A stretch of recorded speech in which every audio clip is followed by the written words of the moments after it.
आपले mobile silent करा. तर आपण शिकणार आहोत मंडळी म्हणजे काय. म्हणा सगळेजण, मंडळी म्हणजे काय. जगाच्या नजरेत आपण जर पाहिलं तर या ठिकाणी एक वास्तू उभी आहे, एक चर्च उभा आहे आणि खूपसे लोक चर्चलाच मंडळी म्हणत आहेत. माणसाच्या दृष्टिकोनातून ते विचार आहेत, परंतु पवित्र शास्त्रातून जर तुम्ही आम्ही पाहिलं तर मंडळी म्हणजे काय आहे, तर मंडळी म्हणजे स्वतः तुम्ही आणि मी आहोत. म्हणा, मी मंडळी आहे. प्रभूची मंडळी म्हणा, मी आहे. इमारत मंडळी नाही किंवा अजून कोणी बिल्डिंग बनवली आहे ती मंडळी नाही, तर प्रभूची मंडळी आहे, तुम्ही आणि मी. तर मंडळी किंवा चर्च हा मुळात जर शब्द तुम्ही आणि मी जरी पाहिला, हा ग्रीक शब्दामधून येत आहे. म्हणा, ग्रीक शब्दामधून मंडळी शब्द येत आहे आणि त्याला शब्द आहे एक कलिशिया. हालेलुया. म्हणजे काय, एक आणि आउट फॉर्म म्हणजे मधून बाहेर काढणं. येशू मसीह की. तर या ठिकाणी तुम्ही आम्ही पाहतो कलिशिया टू कॉल आउट म्हणजे बोलवलेले लोक किंवा बोलवलेली मंडळी, जगातून बोलवलेले मंडळी किंवा जगातून बोलवलेले लोक, देवाच्या राज्यामध्ये आणणारे लोक, त्याला म्हणतात मंडळी. बोलवलेले म्हणा सगळेजण, बोलवलेले. सगळे म्हणा, मी बोलवलेलो आहे.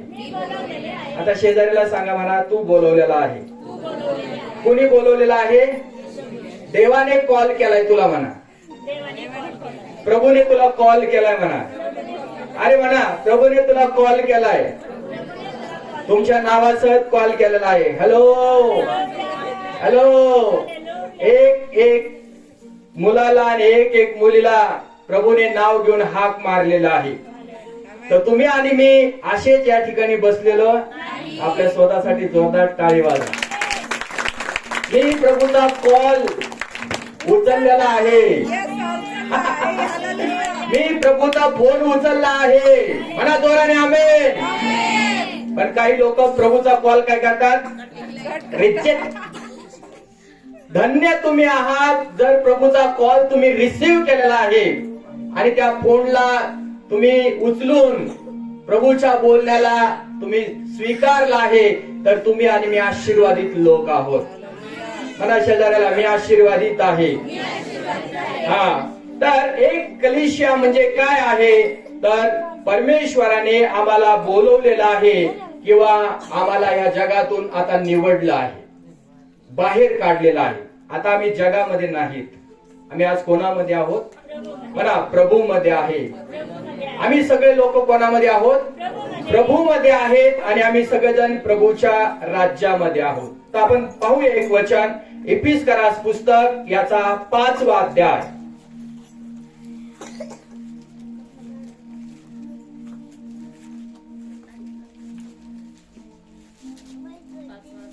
हा, 5वा अध्याय वचन क्रमांक 23 आपण वाचूया. कारण जसा ख्रिस्त मंडळीचे मस्तक आहे. कारण जसा ख्रिस्त मंडळीचे मस्तक आहे. मंडळी म्हणजे कोण? म्हणा, आम्ही बसलेलो सर्व देवाची मंडळी आहे. हा, वाचा. तसा पती पत्नीचे मस्तक आहे. तसा पती पत्नीचे मस्तक आहे. पत्नीचे मस्तक आहे. शिवाय शिवाय ख्रिस्त हा शरीराचा तारणारा आहे. शरीराचा तारणारा आहे. म्हणा, ख्रिस्त माझ्या शरीराचा तारणारा आहे. तर या शब्दाचा अर्थ तुम्ही आम्ही पाहतो, विश्वासणाऱ्यांचं शरीर हे देवाचं भवन आहे, देवाचं मंदिर आहे. म्हणा, मी देवाचं मंदिर आहे. माझ्यामध्ये ख्रिस्त राहतो, माझ्यामध्ये प्रभू येशू राहतो. सगळ्या म्हणा, माझ्यामध्ये देवाचा आत्मा राहतो. हा, म्हणून या ठिकाणी लिहिलं आहे, हे ख्रिस्ताचे शरीर आहे. म्हणजे आम्ही सगळे लोक एका आच्छादनाखाली आहोत. मस्तक म्हणजे प्रभू येशू ख्रिस्त आहे आणि त्याच्या सावलीमध्ये, त्याच्या उपस्थितीमध्ये आज आम्ही सगळे लोक प्रभू येशूच्या नावाने एकत्र झालेलो आहोत. बोला येशू मसीह की. आता आम्ही पाहणार पुढं चर्च फ्रॉम ग्रीक वर्ड, म्हणजे ग्रीक शब्दामध्ये त्याला काय म्हटलेलं आहे. तर ग्रीक शब्दामध्ये कुरियोकोस हा शब्द मंडळीला किंवा देवाच्या निवडलेल्या लोकांसाठी त्यांना वापरण्यात आलेला आहे. कुठला शब्द? कुरियाकोस हा शब्द निवडलेल्या लोकांसाठी वापरण्यात आलेला आहे. येशू मसीह की. आता ग्रीक शब्द काय? कुरियाओस म्हणजे काय आहे? बरोबर लॉर्ड. कुरियाओस म्हणजे बरोबर लॉर्ड. लॉर्डचा अर्थ आहे प्रभू. म्हणा लॉर्डचा अर्थ इंग्लिश मध्ये काय म्हणा? लॉर्ड. लॉर्ड म्हणजे काय? प्रभू. अँड अकोस बरोबर प्लेस म्हणजे काय आहे? ठिकाण. म्हणा ठिकाण. सगळेजण म्हणा ठिकाण. म्हणजे कळालं तुम्हाला? प्रभूचं सगळेजण प्रभूचं ठिकाण कोण आहे? म्हणा सगळेजण म्हणा प्रभूचं ठिकाण मी आहे. येशू मसीह की. इंग्लिश भाषेमध्ये दुसरा शब्द प्रभूला काय म्हटलं आहे? Thank you master. काय म्हणतो आपण? दुसऱ्या भाषेत आपण म्हटलं रब्बी, गुरुजी आहे ना. बायबलचा शब्द आहे गुरुजी. येशू मसीह की. तर आपण अजून एक वचन पाहूया. दुसरे इतिहास याचा 4था अध्याय आणि वचन क्रमांक 14. ज्यांना मिळालं त्यांनी माईक मध्ये वाचावं जोरानं. त्याने चौरंग करून 2 इतिहास 7वा अध्याय वचन क्रमांक 14. तर माझे नाम ज्यास दिले आहे तर माझे नाम ज्यास दिले आहे त्या माझ्या लोकांनी दिन होऊन माझी प्रार्थना केली आणि माझ्या दर्शनविषयी उत्सुक होऊन ते आपल्या दुष्ट मार्गापासून परावृत्त झाले, तर मी स्वर्गातून त्यांची विनंती ऐकून त्यांच्या पापांची त्या क्षमा करेन व त्यांच्या देशातून क्लेश नाहीसे करेन.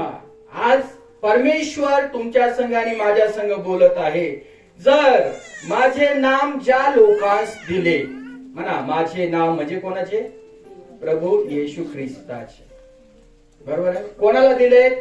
जे लोक प्रभू येशू ख्रिस्तावरती विश्वास ठेवतील, देवावरती विश्वास ठेवतील, पवित्र आत्म्यावरती विश्वास ठेवतील, त्याला काय नाव दिलं आहे? प्रभू म्हणतो ज्यास माझं नाव दिलं आहे. तुम्हाला कोणाचं नाव दिलंय? आता जगातले लोक काय म्हणतात? हे कोणाचे लोक आहेत? ही ओळख आजची नाहीये. महाराष्ट्रामध्ये असा शब्द अधून मधून वापरला जातो, मधून देवालयांचा. मधून नाही आला. अंतोखिया मंडळीमध्ये पहिलं नाव लोकांनी दिलं होतं. हे ख्रिस्ती लोक आहेत. कोणते लोक आहेत? सेम वे देवाने तुम्हाला आणि मला म्हटलं आहे, जर माझे नाम ज्या लोकांस दिले आहेत, म्हणजे जे लोक प्रभू येशू ख्रिस्ताची सेवा कार्य करतील, त्याला स्तुती करतील, त्याच्यावरती विश्वास ठेवतील, त्याच्या पवित्र नावाचा धन्यवाद करतील, त्या लोकांस माझं नाव मी दिलं आहे. म्हणा मी प्रभूचा आहे, मी देवाचा आहे. सगळे म्हणा मी ख्रिस्ताचा आहे. लेबल नाव नाही हा. नामधारी नाम नाही. नामधारी जीवन जगणारे खूप लोक आहेत, पण त्या लोकांना प्रभूने नाव दिलेलं नाही. शिक्का ज्यावरती मारलेला आहे ती मंडळी, आणि मंडळी दिसत परिवर्तन, तिच्यामध्ये दिसत बदल. त्या व्यक्तींना नाव दिलंय देवानं की आम्ही देवाचे मुलं आहोत, आणि देवाचं नाव म्हणजे तुम्ही ख्रिस्ताचे आहात, हा शिक्का मारलेला आहे. काय मारला आहे? ज्या लोकांस माझे नाम दिले आहे त्या माझ्या लोकांनी दिन होऊन प्रार्थना केली. काय केली? काय केली? नम्र होऊन. हे मंदिर कशासाठी बांधले माहितीये का? बोला. हा, हे मंदिर प्रार्थनेचं घर आहे. प्रभू येशू काय म्हटला? त्याला लुटारूची गुहा. लक्षात ठेवा, मंदिरामध्ये ही प्रार्थनाच होणं गरजेचं आहे. जे देवाला आवडेल या मंदिरामध्ये त्याच गोष्टी घडाव्यात, अन्यथा या मंदिरामधून देवाचा आत्मा खिन्न होईल. देवासाठी जर मंदिर उभा केलं तर देवाचीच चर्चा, देवाचीच प्रार्थना, देवाचीच आराधना, देवाची स्तुती, देवाचाच धन्यवाद, देवाचंच वचन या मंदिरात शिकवलं जावं. कुठलाही व्यापार भिशीचा या ठिकाणी येणार, पत्त्याचा डाव, सिगरेट काय असेल XYZ ते येणार नाही. मग अन्यथा प्रभूने काय घेतलं होतं? चाबूक घेतला. तर बाजार भरवायचा नाही हे जुन्या करारामध्ये. मग आता उदाहरणार्थ घ्या, तुमच्या आणि माझ्या लक्षात येणं फार महत्वाचं आणि फार गरजेचं आहे. माझ्याही भावनामध्ये म्हणजे अंतःकरणामध्ये आज प्रार्थना आहे का? स्तुती आहे का? धन्यवाद आहे का? वचन आहे का? आज्ञाचं पालन आहे का? जुन्या करातलं टेम्पल वास्तू, पण नवीन करातलं टेम्पल म्हणजे तुमचं आणि माझं हृदय, तुमचं आणि माझं अंतःकरण. मग ह्या अंतःकरणामध्ये देखील बाजार नको आहे. नाहीतर चर्च मध्ये येऊन लोक दीन होतील, नम्र होतील, इथं प्रार्थना करतील, पण बाहेर गेल्यानंतर हात आणि बाह्या वर करतील, दांड्या आणि कुऱ्हाडी घेतील, कोयते घेतील. आणि प्रभू म्हणतो तू माझा आहेस का? ज्या लोकांना प्रभूचं नाम दिलं आहे ते लोक मंदिरातही नम्र राहतील आणि जिथं कुठं जातील तिथंही त्यांचा स्वभाव नम्रतेमधून प्रगट होईल जगातल्या लोकांसाठी. जर आम्ही प्रभूचे लोक आहोत, आम्ही येशूचं नाव घेत आहोत, येशू जर आमच्यामध्ये आहे, पवित्र आत्मा जर आमच्यामध्ये आहे, तर आम्हाला फार महत्वाची गोष्ट सांभाळणं गरजेचं आहे. मी प्रभूच्या इच्छेप्रमाणे या पृथ्वी तलावरती नम्र म्हणून जगणं गरजेचं आहे. येशू मसीह की काय लिहिलं आहे? माझी प्रार्थना केली आणि माझ्या दर्शनाविषयी उत्सुक राहिले. आम्ही कोणासाठी आलो तिकडं? देवाच्या दर्शनासाठी. म्हणा सगळ्यात दर्शनासाठी. आणि दर्शन जर आम्हाला प्राप्त कशामधून जर होत असेल तर ते देवाचं वचन आहे. म्हणा काय आहे? देवाचं. आता मला सांगा किती लोक नम्र आहेत इथं? आपले हात वर करा. अंतःकरणापासून जर तुम्ही नम्र असाल, फक्त मंदिरात नाही, XYZ सगळीकडे जातो मी, सगळीकडे तुमचा आणि माझा स्वभाव हा नम्रतेचा दिसणं फार गरजेचं आहे. कोणी हात वर करा. नम्र लोक असं नका करू. असं मी नम्र आहे. आणि जर नम्र नाही तर आज पश्चाताप करणं गरजेचं आहे. प्रभू कोणाच्या जीवनात बदल घडविल तर ते आहे नम्र लोक, नम्र मंडळी. येशू मसीह की. आणि त्याच लोकांना प्रभूचं काय होईल? पण अटी दिलेले आहे. त्यांनी काय करायला पाहिजे? आपले दुष्ट मार्ग, बोला दुष्ट मार्ग, वाईट मार्ग, जे देवाला प्रिय नाहीत, जे देवाला पसंत नाहीत, जे देवाला आवडत नाही, ते काय करायचे आहेत? सोडून दिले तर देवाचं दर्शन त्या मंडळीतल्या लोकांना होईल, अन्यथा होणार नाही. तर भूत पण येईन दर्शन घेऊन येशूच्या रूपामध्ये, बायबल सांगतं. येशू प्रभू की. आता पुढे जाऊया. प्रेक्षितांचे कृत्य याचा 2रा अध्याय. फार सुंदर वचन परमेश्वर तुमच्या संघ आणि माझ्या संघ बोलत आहे. प्रेक्षितांचे कृत्य याचा 2रा अध्याय, वचन क्रमांक 42 आपण वाचूया. ते प्रेषितांच्या शिक्षणात आणि सहवासात, भाकर मोडण्यात व प्रार्थना करण्यात तत्पर असत. मंडळीचं जीवन हे कसं असावं? तुम्ही आणि मी जर देवाची मंडळी आहोत, प्रभूची मंडळी आहे, आणि प्रभू जर आमच्यामध्ये राहत आहे, तर परमेश्वराच्या वचनात लिहिलं आहे पूर्वीची जी मंडळी देवाची होती, देवाची मंडळी ही फर्स्ट गोष्ट आहे नम्र असणं फार गरजेचं आणि महत्वाचं आहे. काय तिच्यामध्ये पाहिजे?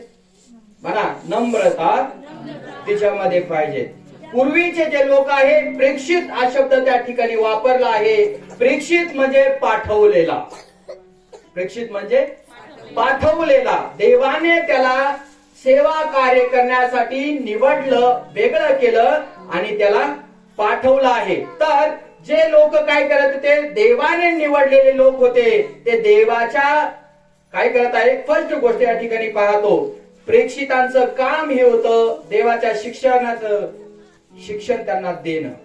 सेवकांचं पण आज हेच काम आहे, परमेश्वराचं शिक्षण त्या मंडळीतल्या लोकांना देणं. ज्या ठिकाणी तुम्ही एकत्र जमता, आम्ही एकत्र जमतो, आमचं फर्स्ट कर्तव्य आहे की देवाचं वचन त्या मंडळीला शिकावं. म्हणा सगळेजण आमेन. काय व्हावं, आता शिक्षणाचे फायदे सांगायला नाही पाहिजेत ना. शिक्षण ज्याला मिळालं तो अडाण्यातून सुज्ञान झाला. म्हणा सगळेजण आमेन. ज्याला शिक्षण मिळालं तो माणूस कसा झाला, अडाणी राहील का, अंगठा बादर राहील का, नाही. तो काय होईल, प्राऊड होईल. पहिली गोष्ट आहे शिक्षण, दुसरी गोष्ट आहे सहभागिता. सेवकांचं त्या काळात देखील एक काम होतं, जी मंडळी एकत्र यायची त्या लोकांना परमेश्वराच्या संगतीमध्ये, उपस्थितीमध्ये वाढवण्याचं काम देवाचे सेवक त्या काळामध्ये करायचे.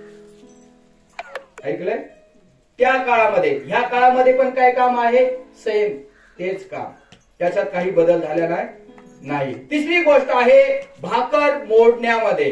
भाकर म्हणजे काय, घरातली भाकर नाही, परमेश्वराचं शरीर. उदाहरणार्थ आहे त्याला प्रभू भोजन असं म्हटलं गेलेलं आहे.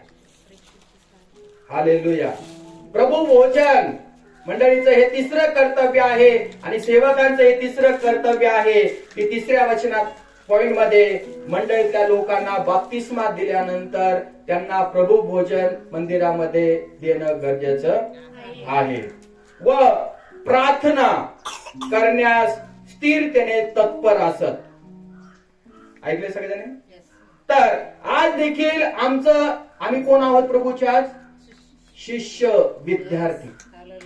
म्हणा मी शिष्य आहे. आज्ञा पालन करणाऱ्या प्रत्येक लोकांना प्रभूने आपलं शिष्य म्हटलेलं आहे. जर तुम्ही आम्ही प्रभूचे शिष्य आहेत तर आमचा वधस्तंभ घेऊन आम्ही त्याच्या पाठीमागे निघालो आहोत, तर त्याच्या वचनाला आम्ही अनुसरण करतो. आमेन. जर अनुसरण जर आम्ही करत आहोत तर या चार गोष्टी आम्ही रेग्युलर एकत्र ज्यावेळेस येतो त्यावेळेस या चार गोष्टीमध्ये बलवान होणं गरजेचं आहे. या चार गोष्टी व्यतिरिक्त जर कुठला व्यक्ती येऊन जर तुम्हाला शेअरिंग करत असेल तर त्या व्यक्तीच्या सहभागितेत किंवा प्रार्थनेत किंवा स्तुतीमध्ये तुम्ही आणि मी सहभागी झालं नाही पाहिजे. बायबल जे सांगतं ते जर आम्हाला शिकवण्यात आलं तर त्या मंडळीची उन्नती होईल, वाढ होईल, फायदा होईल आणि ती मंडळी प्रभूच्या शिक्षणामध्ये दृढ होईल. येशू मसीह की. प्रार्थना करण्यास खंबीर. आता जर एखाद्याला उठवलं 2 मिनिटात आणि त्यांना म्हटलं कर प्रार्थना, तर काय म्हणायचं शेजारी सांगा बरं. नाही त्याला द्या पास्टर, त्याला द्या, मी नाही करणार. तिला द्या पास्टर, तिला सांगा मला नाही प्रार्थना करता. वर्ष झालेत लोक प्रार्थनेला, चर्चला, मंदिराला जातात, पण आज प्रार्थना करायची सांगितली तर त्यांना करता येत नाही. आता प्रश्न हा आहे की या चार गोष्टी आमच्या जीवनात नसतील तर सैतानाचा सामना आम्ही कसे करू शकतो. बोला ख्रिस्त राजा की. कसा करू शकतो सैतानाचा सामना. मग पहिल्या मंडळीत ह्या गोष्टी दिसतात तर आमच्यामध्ये देखील या गोष्टी दिसणं फार गरजेचं आणि फार महत्वाचं आहे. येशू मसीह की. आणि जर आज तुमच्यामध्ये या गोष्टी नाही तर तुम्ही दीन व्हा, नम्र, तर प्रभू तुम्हाला भरल. म्हणायचं एकदा आमेन. तर पहिली गोष्ट त्यामध्ये आम्ही पाहतो तारण झालेल्या लोकांचं कर्तव्य काय आहे. आमचं तारण झालं ना, कोणाच झालं नाही तारण. तारण म्हणजे आरोग्य मिळणं नव्हे. तारण म्हणजे काय, पापापासून सुटका, गुन्ह्यांपासून माफी, गुलामगिरीतून आजादी, स्वतंत्रता देवानं प्रभू येशूच्या नावात आम्हाला दिलेली आहे. जर ती स्वतंत्रता आम्हाला मिळाली आहे तर आमच्या विश्वासणाऱ्यांचं, तारण झालेल्या लोकांचं मुक्ती ज्यांना मिळाली त्या लोकांचं कर्तव्य लक्षात घेणं त्यांनी महत्वाचं आहे ना. बाकीचे कर्तव्य तुम्ही सगळे पार पाडतात, मी पण पार पाडतो, पण आत्मिक गोष्टीत हे पण तुम्हाला मला पाळणं गरजेचं आहे. येशू मसीह की जर तुम्ही आणि मी तारण पावलेले लोक आहोत, देवाच्या सहवासात येणारे लोक आहोत, तर लक्षात ठेवा तुम्ही आणि मी ज्यावेळेस एकत्र येतो त्यावेळेस एकमेकांना धीर देणं तुमचं आणि माझं कर्तव्य आहे. मनास काय करणं, ते आत्मिक जीवनात असू द्या, जगिक जीवनात असू द्या किंवा शारीरिक जीवनात असू द्या, कोणतीही पद्धत तुमच्या आणि माझ्या डोळ्यासमोर आली तर त्या व्यक्तीला विश्वासणाऱ्यांचं किंवा ज्या व्यक्तींचं तारण झालं त्यांचं फर्स्ट कर्तव्य आहे की तो व्यक्ती जर खचलेला आहे त्यांच्या लाईफ मध्ये तर त्या व्यक्तीला आधार द्या. म्हणा सगळं आमेन. टेका द्या. तिसऱ्या भाषेत धीर द्या. त्यांच्यावरती दया करा. काय करा, आमच्यावरती काय झाली मग, म्हणून त्यांच्यावरती आम्ही काय करायची. पण आज गोष्टी दिसते का त्याच्या विरुद्ध शब्द दिसतो, बरोबर आहे ना. दयाच्या ऐवजी काय आहे, तो वर चालला ना खेकड्यासारखं खाली ओढणार. हा कुठला स्वभाव आहे, विरुद्ध करायचं. ज्यांचं तारण झालं ते जर लोक एकमेकावरती प्रेम, दया, माया करत जर नसतील त्याचा विरुद्ध शब्द सैतानाचा आहे. सैतान त्या व्यक्तीमध्ये कार्य करतो, याचा अर्थ आहे त्याने आपलं तारण गमवलं. म्हणून त्याच्यातला स्वभाव प्रॅक्टिकली दुसऱ्या माणसांना आधार देण्याच्या ऐवजी, प्रेम करण्याच्या ऐवजी त्याला खाली ओढतो. म्हणून मंडळीमध्ये हे पहिलं कर्तव्य आहे. जो एखादा खचत असेल त्याच्यावरती प्रेम करा, त्याच्यावरती दया करा, त्यांच्यावरती माया करा, त्यांना उभारी द्या, त्यांना टेका द्या, त्यांना धीर द्या, त्यांचे अश्रू पुसा, त्यांचं सांत्वन करा, त्यांना जवळ घ्या आणि त्यांना एन्करेज करा प्रभूमध्ये. खचू नका. खचवलं तर समजून चाला आमच्यामध्ये दुष्ट आत्मा खेळत आहे, आमचं तारण आम्ही गमवलं आहे. सेकंड गोष्ट तुम्ही आम्ही या ठिकाणी पाहत आहे की ज्यांचं तारण झालेलं आहे त्या लोक नेहमी देवाच्या स्तुती आणि आराधनेने भरलेले पाहिजेत. काय पाहिजे, कशाने, हे ओट कशासाठी आहे, तुमच्या आणि माझ्या ओटाचं फळ स्वर्गीय देवाला प्रिय आहे. काय मागत नाही देव तुमच्याकडे माझ्याकडे, पण देव तुमच्याकडे माझ्याकडे एकच गोष्ट मागत आहे, तुमच्या ओटाचं फळ मला द्या. या मंदिरात स्तुती होईल, 1 तास होईल किंवा 1.5 तास होईल, पण हे मंदिर संपल्यानंतर खरी प्रॅक्टिकल परिस्थिती तुम्ही आणि देवाचं मंदिर आहे. तर तुमच्या आणि माझ्या मुखातून आणि या शरीराच्या द्वारे आणि आत्म्याच्या द्वारे देखील परमेश्वराची स्तुती होणं गरजेचं आहे. चर्चमध्ये लोक जरूर करतात, पण चर्चच्या बाहेर गेल्यानंतर प्रश्न आहे. तुमचं जीवन जर तारण झालेलं आहे तर स्तुतीने भरलेलं आहे का.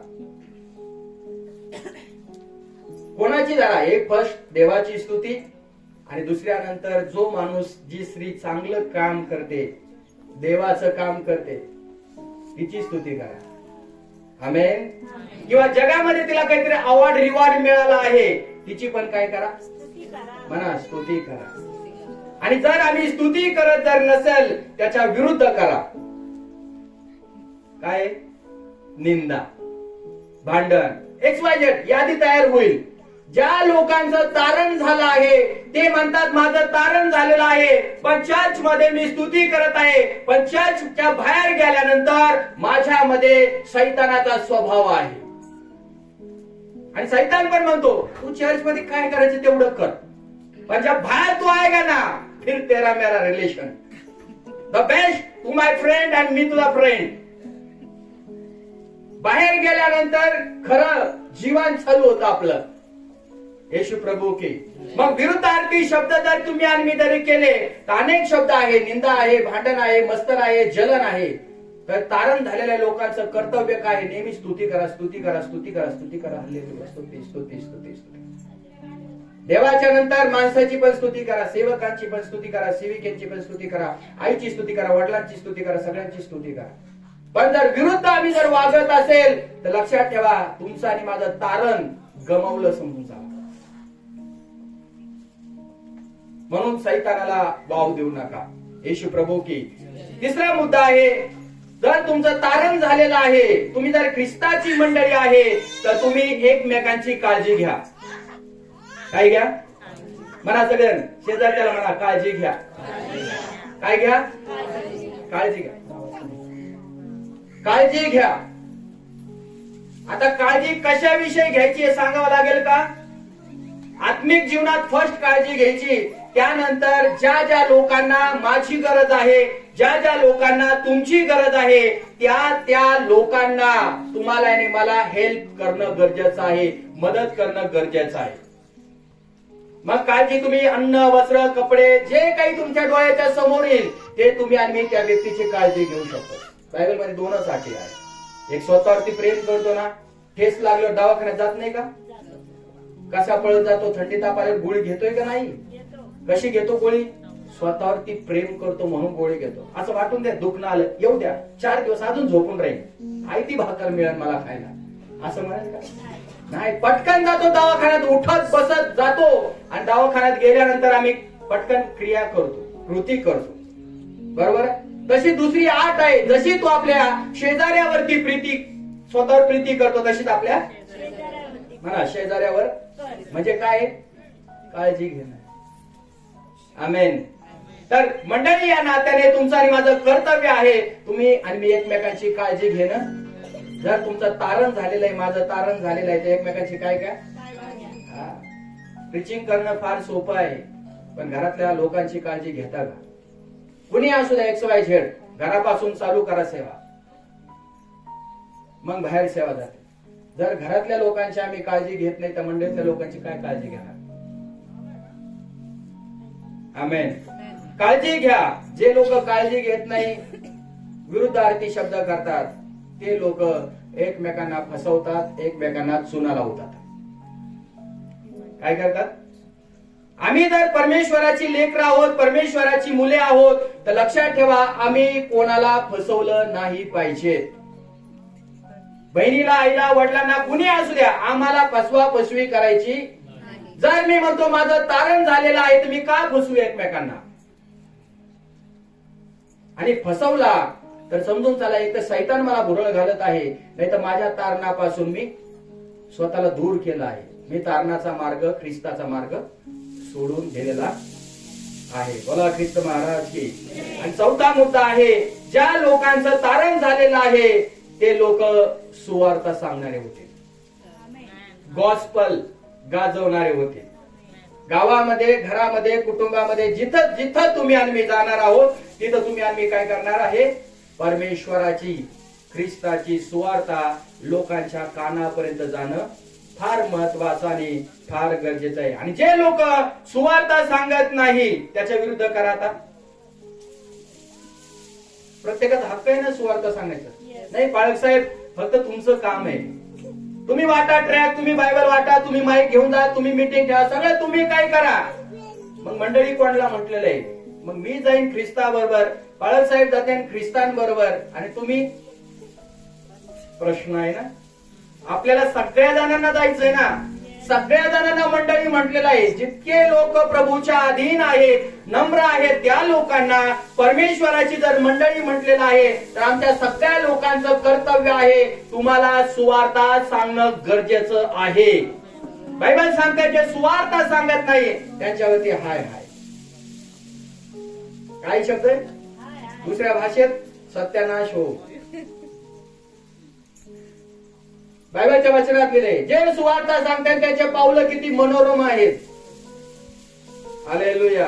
सुंदर पावलाचे लोक सुंदर देवाची सुवार्ता घेऊन लोकांच्या घरात जातात आणि त्या लोकांचा उद्धार होतो, त्या लोकांचं तारण होतं. आणि जे लोक सुवार्ता सांगत नाही ते नेहमी स्वतःचा फायदा पाहतात. ख्रिस्तामध्ये काय पाहतात? स्वतःचा म्हणा, स्वतःचा फायदा बघा. आणि आपल्याला ख्रिस्ताने काय सांगितलंय? तुझ्याद्वारे मी शेजाऱ्याचा फायदा करेन. मागच्याचा, पुढच्याचा, इकडच्याचा, तिकडच्याचा, सगळ्यांचा मी काय करील? फायदा करीन. येशू मसीह की. म्हणून आज आपण थोडक्यामध्ये पाहिलं आहे की मंडळी म्हणजे काय आहे. म्हणा, मी देवाची मंडळी आहे. येशू मसीह की.